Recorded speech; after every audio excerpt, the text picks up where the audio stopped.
With me today, Dr. Micah Christensen with Anthony's Fine Art.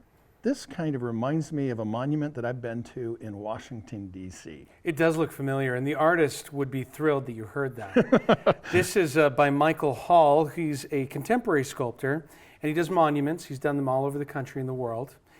And he was inspired by Daniel Chester French's sculpture of Lincoln in the Lincoln Memorial. He was commissioned to do a sculpture of Thomas Jefferson.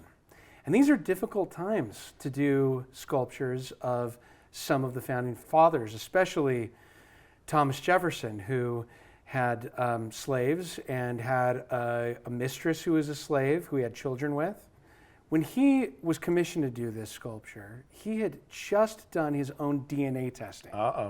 Yeah. And he learned that he was part black by descent. It led him to approach the sculpture in a different way. He deliberately sought out a model who was half black and half white to pose as Thomas Jefferson. The only requirement was that he had to be the same height as the president. Here we see Thomas Jefferson surrounded by all the knowledge that he's gathering in his quest to write the Declaration of Independence.